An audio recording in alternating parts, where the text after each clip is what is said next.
The Galactic Council chamber stood silent for the first time in 3 centuries.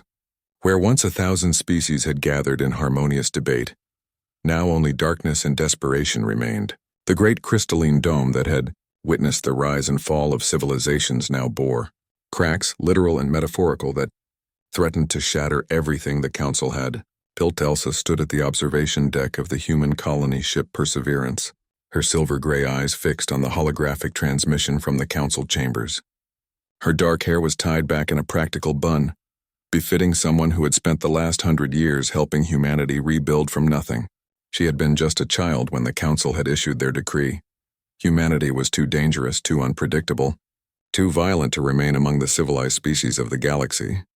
"They're actually doing it," Leo said from behind her, his voice carrying a mixture of disbelief and vindication. He moved to stand beside Elsa, his weathered hands clasped behind his back.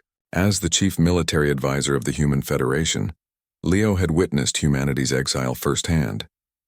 He had been a young soldier then, forced to watch as his species was stripped of their council seat and expelled to the outer rim of known space. On the hologram, Ambassador Zelthor of the Vraxian Collective, the very same species that had proposed humanity's banishment, knelt before an empty chair. The chair that had once belonged to Earth's representative.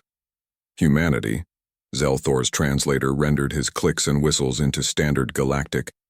"The Council requests your return. We were wrong. We need you." Elsa's jaw tightened. 300 years ago, humanity had been judged not for crimes committed, but for potential crimes feared. The Council had looked at human history, the wars, the conflicts, the struggles, and decided that such a species had no place among the peaceful galactic community. They had ignored humanity's achievements, their art, their capacity for love and sacrifice. They saw only violence. "Should I open a channel?" Leo asked, his finger hovering over the communication controls. "Not yet," Elsa replied. "Let them wait. Let them feel what we felt when they turned their backs on us." The story of humanity's exile had become legend among the outer colonies. Cast out with only their ships and whatever technology they could carry, humans had been forced to survive in the harsh, unexplored regions of space. No trade partners, no allies, just the void and their own determination. And they had thrived. Leo pulled up another screen displaying the current state of human civilization.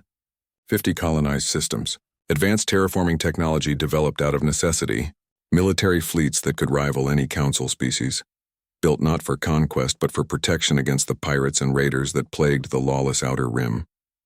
Humanity had become exactly what the Council feared, but for all the right reasons. "What happened to them?" Elsa asked, though she already knew the answer. The reports had been filtering in for months. "The Devourer swarm," Leo said grimly. "They emerged from dark space 6 months ago. The Council species, with their carefully maintained peace treaties and their diplomatic solutions, were completely unprepared. The swarm doesn't negotiate, it consumes." On the hologram, Zelthor continued his plea. "We have lost 17 worlds, billions of lives. Our defensive fleets are designed for peacekeeping, not warfare. We are not warriors. But humanity understands war. You have always understood it." Elsa remembered the lessons from the old archives, the ones kept from Earth before the exile. Humanity's history was violent, yes, but it was also a history of standing against impossible odds, of farmers becoming soldiers to defend their homes, of scientists becoming warriors to protect their discoveries, of ordinary people doing extraordinary things when survival demanded it. "They called us too dangerous," Leo said softly, "said our warrior culture had no place in a civilized galaxy. And now they need warriors," Elsa finished. She turned away from the hologram, walking toward the panoramic window that showed the vastness of space. Out there, somewhere, the Devourer swarm was consuming world after world. And behind them, the Council species huddled in fear, their centuries of peace leaving them defenseless. "What do you think we should do?" Leo asked. Elsa was silent for a long moment. She thought of her grandmother, who had died in exile, never seeing Earth again. She thought of the generations raised in the outer colonies, who knew the Council only as the ones who had rejected their ancestors. She thought of the bitterness, the anger, the justified resentment that every human carried.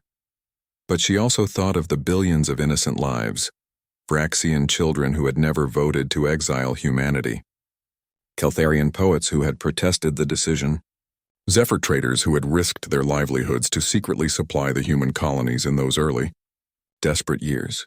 We're going to help them, Elsa said finally. Leo raised an eyebrow. Just like that? After everything they did to us?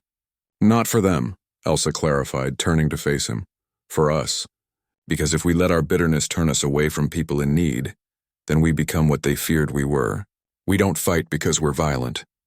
We fight because we must, because someone has to stand between the darkness and those who cannot defend themselves.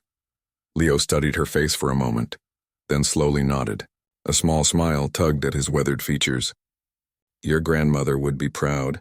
She always said humanity's strength wasn't in holding grudges, but in being better than expected. Elsa walked back to the communication panel. Open the channel. The hologram flickered as the connection was established. Zelthor looked up, his alien features showing unmistakable hope despite their inhuman configuration. Ambassador Zelthor, Elsa said, her voice carrying the authority of someone who spoke for an entire species. I am Elsa Chen, speaker for the Human Federation. We received your request. Speaker Chen, Zelthor's relief was palpable. Will you help us? Will humanity return to save the Council? Humanity will help, Elsa confirmed. But understand this, we don't return to save the Council.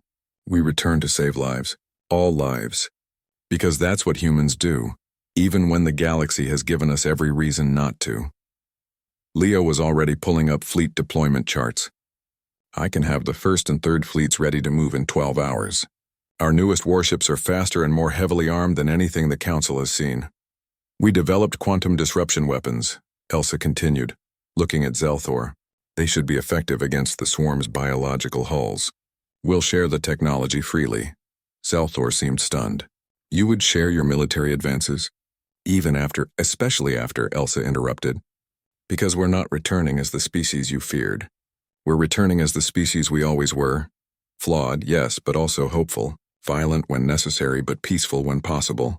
Warriors when we must be, but builders and dreamers when we can be. As the transmission ended and preparations began, Leo stood beside Elsa once more.